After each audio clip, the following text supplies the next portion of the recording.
And welcome back to the conversation, the DMGB conversation, which stands for Doesn't Matter, Get Better, because that is the philosophy that we live by. We must always be finding a way to get 1% better every single day. And I am super excited to welcome our next guest to the show. Chelsea and I met on LinkedIn, the way that I encourage lots of people to meet. It's an unbelievable place to network, find like-minded individuals, and find ways to help each other. So Chelsea and I met there, had a virtual coffee, and I quickly learned that she was the mastermind behind creating unbelievable education centers and preschools. She had a great story, so I'm excited for her to share it with you guys today. Chelsea, welcome to the conversation.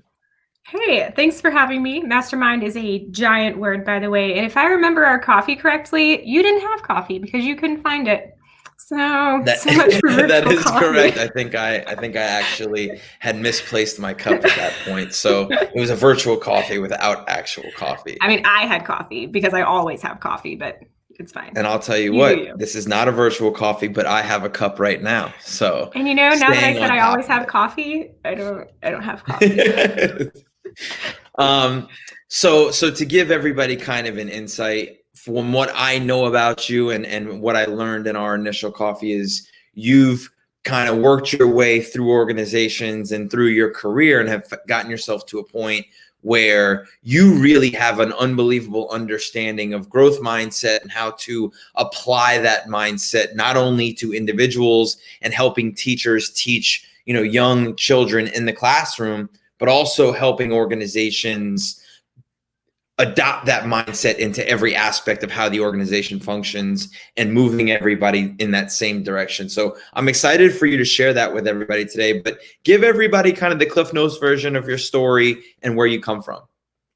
Totally. Okay. Cliff Notes is I've been in education since 2005. Both here and internationally. I served in Honduras in an orphanage and an international school there for a while, which is funny because sometimes I say, I was at an orphanage in Honduras and they're like, you were a Honduran orphan? I'm like, no, no. Do I look like a Honduran orphan? Because I'm not sure what to do with that, but no, I worked at an orphanage in Honduras. Anyway, so I came to the States, I came back home and started working in schools and just fell in love with the process. I love what happens between the relationships that are built between the students and the teachers. Worked my way up into administration. And when I got into administration, what I found was the disconnect between the excellence that's happening in the classroom and the excellence that's happening in administration, right? So the students are like, this is amazing, this is wonderful. And the parents are like, I hate this. And so that quickly became my passion and my focus in that role. I served as a director and we grew the school. We added up through first grade at the school that I was at. We got through accreditation, all those types of things. And then I was recruited to another school to kind of rebuild it from the inside out while running. And so essentially the interview for the job was everybody's upset. A lot of people are going to be angry and do you want the job? And I was like, totally. So unpack some of the problems that come along with running a preschool in the administration side. Like I think everybody, if they have any idea on how old preschoolers are, from the ages of 2 to 5, they can get an idea on what the problems would be in the classroom. Yeah. But talk to people about why parents would be upset or why teachers would be upset and the things that you had to deal with. Well, what's funny is the problems that you're going to see in their classroom, frustration, tantrums, shenanigans, are very similar to the problems that you'll see in the administration. So I don't know that it's too much different. You need the same skills. But really, it's when the educators have this passion and this excellence for what they do in the classroom. Educators are passionate about educating, and that's their goal and that's their focus. And the operations bit is just kind of, we have to do this because we have to get through it in order to get to this excellence piece. And because of that, because that's not where their passion lies, it's not where their focus is, and a lot of time it's brushed off to the side.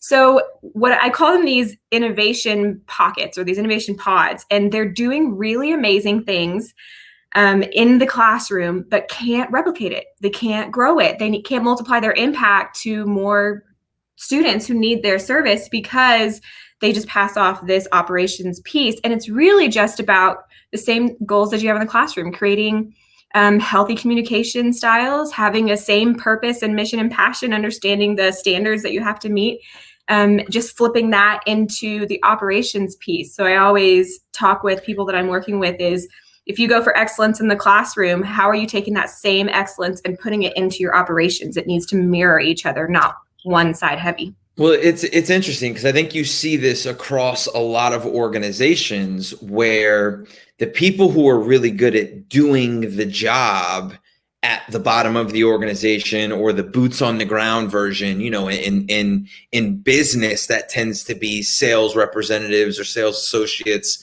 But those people that do really well are usually the ones who get promoted to the next level. Mm-hmm. But usually the next level actually has very, very little to do with what they were doing that made them successful. So being a teacher and coach and teaching 3 to 5 year olds is very different than stepping into an administrative role. And now you're not, I call it coaching the coach. You're not coaching the players anymore. You're coaching the coach. You're now responsible for organizing the teachers and the adults and helping them be successful inside of their own environments. So while the fundamentals are the same of communication, of organizational structure and process, while all of those things are the same, who you're doing it to and the environment you're doing it in is different. So it's hard for people to see those parallels. How do you help people identify those parallels and then help them apply it?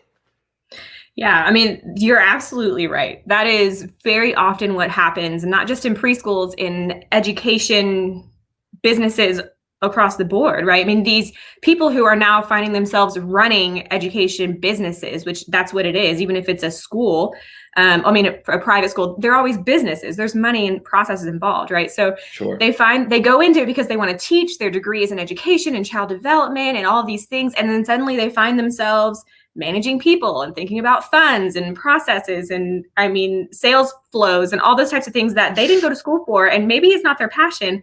And so they climb this ladder so that they can have a bigger impact and find themselves going, I have no idea what to do.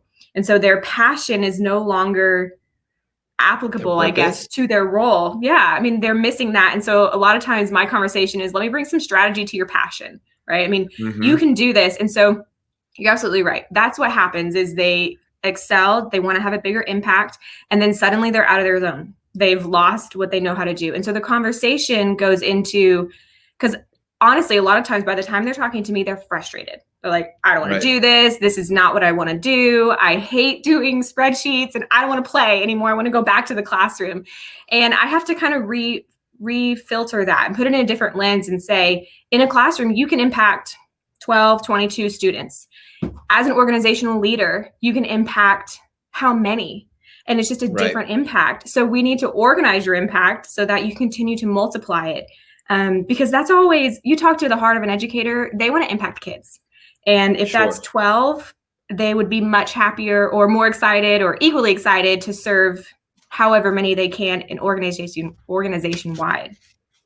So you brought up a point that I thought was really interesting in our conversation. And you had said that, most people become teachers because they say they love kids, and really loving kids has very little to do with being a good teacher. So talk to us about matching people's passion to what they do and clearly identifying for them, hey, this is what you need to do in order to be successful and why.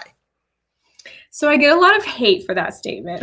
I've actually been on podcasts where they cut that part out, which is so fine. It's not my podcast. You do you, right? But my conversation or really my stance is what got me to where I am or into doing what I'm doing is that it's not just about loving kids. It's really not. I mean, you need to have a bigger understanding about how that child develops and what that requires and how to build a supportive organizational structure around that child. That child needs a community. That child needs love, but it needs so much more than that. And the ability to create that community in a healthy and efficient manner just exemplifies and pushes forward that love that they might get from the educator. So it's not just about loving that child. I love that educators love what they do and they love the child, and that's why they got into it. But what I say a lot to some people is, but have you read a book about it lately?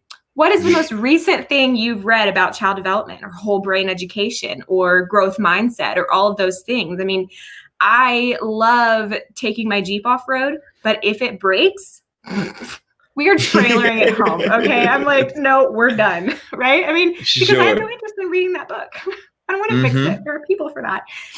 But my point is, if you're going to get into education, do it because you love the kid, but don't stop learning about how to best serve that child over and over and over and over. Because if what you're doing is not research-based, you're missing the opportunity. I mean, there's so much good research coming out right now about how to interact with the child, to create a trauma-safe environment and to create psychologically safe environments and all of those things. And they're so simple, but you got to read the book. Right. You have to, really hard. But it's so important the passion is so great. Like you don't want people that don't care about kids because then they won't care about the development and then they won't be invested in learning those techniques. And so when you talk about a growth mindset, I know what that means. You know what that means. Carol Dweck wrote the book. It's an unbelievable book. Talk to us about, number one, having a growth mindset as a teacher and what that means in the relationship between a student and a teacher, regardless of how old the child is, and also what that means as an organizational leader. How do you have a growth mindset and what does that mean for your behavior? So a growth mindset in its simplest form is just, right, the willingness to keep learning, right? You just because you were maybe, I did a post about this the other day. Just because I was a director before doesn't mean I have to be a director all the way until I die, right? The growth mindset is understanding that there is something else we can grow and evolve and do all that. And fixed mindset, I mean, would be, I'm a director, I'm always a director, that's it. I might as well just be a director forever, done. And that is very typical of what I've seen when I've gone into organizations, is that they're like, this is what we do, this is how we do it, whether or not it's really super valuable or most relevant or developmentally appropriate, we're good at it. That's a fixed mindset, right? I mean, this is how what we do, and this is how we've always done it, is the absolute killer of all organizations, for sure. If you want to see me lose my mind, that is the accurate statement. That's the statement you can say to me. Is this what we've always done? No, friend. No, Fluffy. That was just my biggest pet peeve. And so the conversation usually goes into, so when I wrote my team culture handbook at my previous role, one of the big pieces of it was there is no mountaintop, right? And that can be sad. I mean, if you read it, it's like, we are never going to succeed. What are you saying? So I had to really unpack that for my team and say, there's no mountaintop because the world is always changing. Research is always changing. Children are always changing. We are not changing. We are not teaching children for 2020. We're teaching children for 2040, 2030. I mean, we have no idea what that looks like. So we need to give them the skills to be able to understand the growth mindset and grow in and evolve in that, instead of just saying, here's what you need to know. Here's how you need to do it. Here's what you're going to be done. And so that was a big mindset shift for my team, was that there's no mountaintop. We will actually never finish. So that can be sad. But that was it. And when we talked about our organizational structure, that was a big part of our having a growth mindset as well, was it is not a hierarchy. We function in a circle. And so the children and the families were in the middle, and then the teachers and everyone kind of built out around them. So no matter what we did, it was never about the person at the top. It was about the person in the middle, which naturally led us to be changing all the time, because that person in the middle never stops growing, changing, developing. I mean, they move in, they come back out, right? And so we naturally evolved because our focus was not the person at the top. Okay, so I like that as thinking about focus or functioning as a circle, because if you were a business, you could say that your customers should be at the center of that circle. They're the most important person. So everybody in the organization should function in a way that they understand that that's the most important. But in your job as building process and structure within the organization, somebody's got to be the decision maker.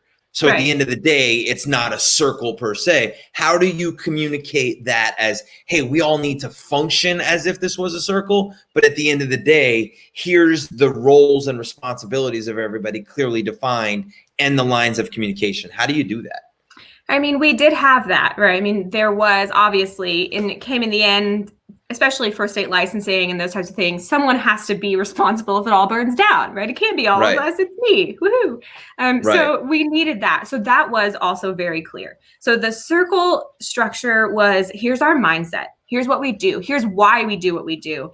And our two filters that we talked about was relationship and collaboration. So whatever decision you're going to do, if you're going to plan an event, if you're going to plan a lesson, if you're going to communicate with a parent, whatever you're going to do in your day-to-day, the two filters you need to bring it through are relationship and collaboration. And if it won't successfully go through those two filters, then maybe you shouldn't be doing it, right? So what does it mean to go through those filters? Because that's phenomenal. I love that the fact that everything you do has to be based on relationship and collaboration. But how do you define whether or not it fits into relationship or collaboration? Well, I mean, obviously every teacher defines it a little bit different for them, but so they're making that day-to-day quick decision in their classrooms because we had an emergent curriculum. It was highly individualized. So that it wasn't here's what we do it for every single child. It was, here's what we do, we change it for every child. So the teacher needed to be very agile. They needed to be able to say, okay, we're going to switch to this. Does it focus on relationship or curriculum or collaboration? So that worked inside of the classroom, but really organization-wide, it was really how we presented it. And in all of our trainings, we taught about the important things. I mean, the tangible things, make sure it's safe, make sure it's this, make sure it's that. But the biggest thing we talked about was mindset. Why are we doing this? How are we doing it? And are we doing it intentionally? And so that intentional piece was kind of the driving force to, we're going to break down this, we do it this way because we've always done it, shenanigan. And the school had existed, the school I was most recently at had existed for 30 years prior to. So there was a heck of a lot of, this is how we've always done it. And so the way that I introduced the concept of, do you bring it through relationship and collaboration, was if they came to me and said, hey, we're going to do a school-wide event and it's going to be this. And I would say, great. Why are we doing it? Well, I mean, we do it every year. Cool. How are we building relationships through it? Well, got it. Well, and then they'd have to answer that. Okay. And if they could answer that when they present, okay, cool. How are you collaborating with the families in some way to present it? Because if the teacher's doing all the work, then it's not relationship and it's not collaboration. And so just walking them through it with their questions or with their every presentation, then they were able to do it on their own. And then did you bring that into a decision-making process of the organization of saying, how are we building relationships with each other? Like, great, you want to do this thing. How are we building relationships with each other? And how does this create collaboration within the organization in order to move us to a better place? Mm-hmm. Yeah. That's awesome. Everything was relationship. The foundation of the school, all the schools that I've been a part of, was relationship. The foundation of everything we do is relationship, because no one feels safe without a relationship. Right? I mean, so the teachers, the families, the children, the customers, whoever you're serving, if you're not doing it from that foundation of relationship, then don't do it. And that's kind of where I get to, is like, just get out of the way. You're preaching our language about relationship is everything, because that's what we try to teach salespeople. I think, most people look at the word sales, or they look at the industry of sales, and they think pushy, they think just hammer numbers and try to push your product onto people. We teach everybody that it starts with a foundation of building a relationship and building trust. So I'm interested to take a step further for the leaders that are listening to understand development. You said that all of the curriculum was individualized. That doesn't mean that you were teaching different things to every kid. That means that you were teaching the same thing to every kid differently. Is that correct? Yeah, I mean, so that was always the focus. We kept our class sizes small for that purpose. And, we trained our teachers on it. And of course, it's always changing. And there's some days where you're hanging with a group of 5-year-olds and you get what you get. Okay, we're just participating and everybody's alive and we're fine. But on the good days, and especially with our transitional kindergarten, first grade classrooms, we had an outline of our curriculum. We knew we wanted to meet these goals. But if we start, it's the same thing for adults. If you start presenting something to someone and they're like, I don't know what you're saying. I don't care what you're saying. I want to go and chase this butterfly right over there. Then what's the purpose, right? So if we're starting to engage with students and we're seeing that disconnect or that shift, or maybe they need to actually touch it to understand it, and this child needs to hear it to understand it, we did everything we could to shift our curriculum to meet those students where they were. Because if you're teaching one way fits all, I guarantee you it does not for anybody. I mean, I learned that while I was a football coach in the development phase of some kids, I could just literally tell them what to do. They could visualize it and go do it. Some kids I had to show on film, right? I had to actually show the thing happening for them to see it and understand it. And others actually had to go outside and do it in slow motion before they could do it full speed. Which then I learned, like, well, I don't have time. In college football, you're on and just like teachers, you only have so much time in the classroom. Right. So how do I incorporate all three levels of these teachings in order to make sure that everybody, whether they only learn one way or they learn in a combination of all three of these ways, I'm hitting each one of those to make sure that I'm trying to get as much adoption as I can from that. So do you start there saying we have to incorporate all of these things, or do you start in one way and then say, oh, well, we're missing here, we need to add another phase? Well, I mean, ours is a little bit different, right? A preschool classroom, or really hopefully any hands-on classroom, which should be all the way through 12th grade, all the way through 20th grades, however many grades there are, it should be highly diversified. So for example, if a child were to walk into our classroom in the morning, the teacher would have the classroom already set up to meet all these different kids where they are. So maybe they could walk in and, sit on the floor and do a puzzle, or they would walk in, or they would walk over to a sensory bin and put their hands inside what they're doing. Or maybe they'd walk in and go to the listening center. I mean, so you get the idea. The classroom was set up for the child to understand that they had ownership of the room. They could choose what they were going to do within certain parameters. And the teacher was alongside them to help them, guide them. And we were all meeting the same goals. I mean, so the teacher had the goals set and then arranged the classroom for the child to be successful in whatever path they chose to take, to really allow for that autonomy, because you want to learn what you want to learn. I mean, nobody likes being told what to do. And so you're actually creating decision-making skills inside of an environment where they're set up for success to learn, but they're getting to choose which way they want to learn it. Now, because I'm just obsessed with tracking data and building out data, is there a way, or is there going to be a way, was there a way for you to track how each kid learns so that you knew as you got further along in a school year, this is how we need to teach this one specific child, and that profile exists as they continue to move through school? Well, so for us, we did use a program that tracked some of that, but really most of our observations was all anecdotal. I mean, our relationships were so tight with our students, between the teachers and the students, we tracked that internally. And then as they moved on, we provided their formal assessment and sent that on so they could understand. But I guess what I'm saying is the classrooms were set up organically to meet the needs of all learners. So we didn't have to use one piece and then say, this will serve these 6 kids and this will serve those 6 kids. It was the child comes in and they immediately have those options to find a way to learn how they learn.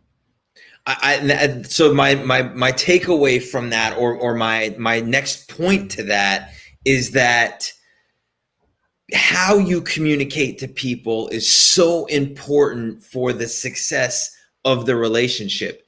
If you communicate in the way you need to understand things and that person doesn't communicate in the same way, you're never going to be able to get on the same page. No. So you're discovering these things in preschool that can affect a kid for his life or her life, because now every teacher beyond the preschool can understand that this is how this child learns, which, even though you're not going to change your curriculum because it should be, all encompassing in the environment, at least when you go to teach that individual person what their communication style is in order to be able to communicate with them.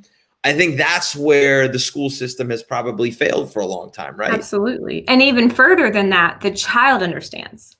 right? So, I mean, if we know that the way that we want students to learn is within collaboration, and we want the teachers, I have a whole soapbox that I won't get into. We want the teacher to be a co-constructor or a mentor, and the student to be the guider, right? Because we were educated for 2006 and children are being educated for 2030. So to assume that we have all the knowledge they need is very wrong. So we want to come alongside the student and let them learn. And what they need for that is to understand how they learn, how they can have relationships, how they can collaborate with their students, how other people learn and interact and all those things. Because again, the foundation of everything is relationship. And if you don't have an understanding of yourself and others, what are you going to do? I mean, you can learn what's in the book, but how are you going to apply it? Because I guarantee you at some point, you're going to have to work with someone else and you need the skills for that. It's so how much pushback did you get look, I know that organizations as a whole forget about it, whether it's business, athletics, education. This is what we do because this is the way it's always been done is forever, the politics of it. And so how do you go about getting adoption with this growth mindset and saying, guys, the way this system has been set up is broken. We need to fix it. This is why. How do you get that adoption? I mean, I think it's the same thing. You're building a relationship with your team. I mean, the answer to all of your questions is relationship. Yes, I know this. I know this and I believe this, but I think that what's so great about this episode is that this is an area that I haven't really talked about or been in aside from my coaching experience as a teacher and creating a learning environment. But this should show everybody that it doesn't really matter what industry it is. If you want to build great organizational structure, it all comes back to relationship. If you want to be great at sales, it all comes back to relationship. It doesn't matter what you want to be good at in life. You want a good marriage, you want to be a good father, a good mother, whatever it is, it comes down to building relationship, which what do you think is at the foundation of building a good relationship?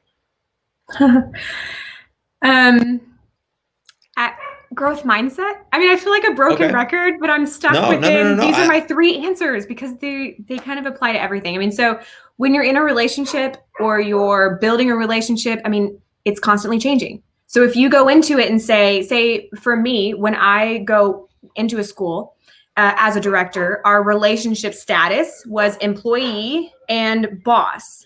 But if I went into it with that fixed mindset of you are the employee and I am the boss, then we had very limited opportunities for growth, right? But if I went into it with the mindset of I am coming alongside you as my teammate, then that changes everything, right? That's a whole different relationship. That's a partnership in moving forward, not a I'm the boss, you do what I say, because I'm not on the ground with the students or the customers in other cases. They are.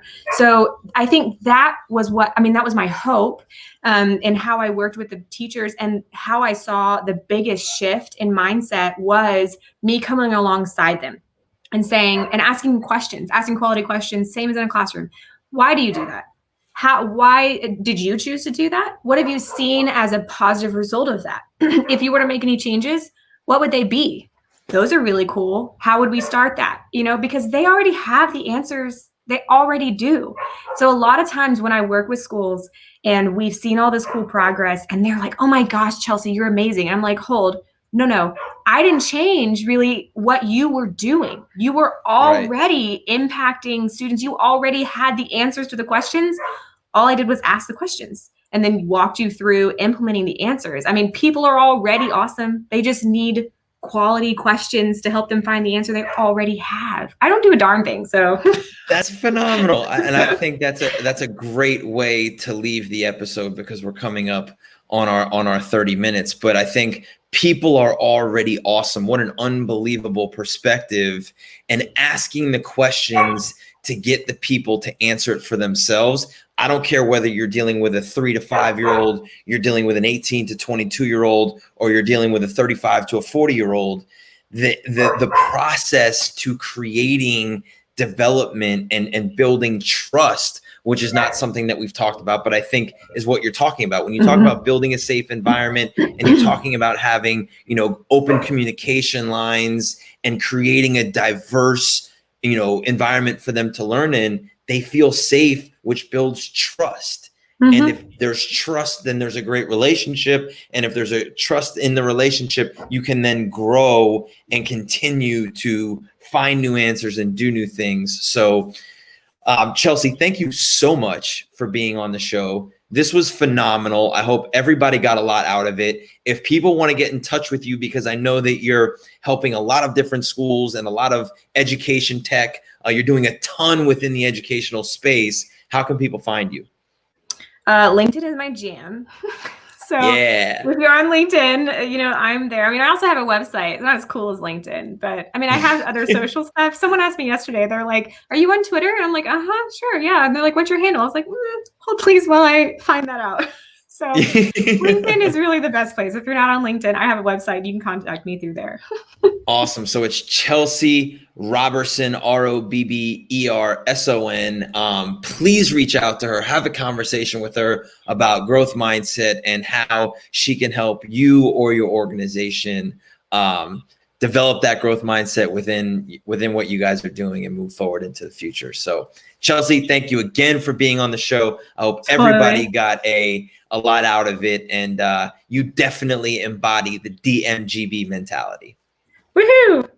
Do I get a shirt for that? Sure. I can definitely send you a shirt. Thank you, and we'll talk to you soon.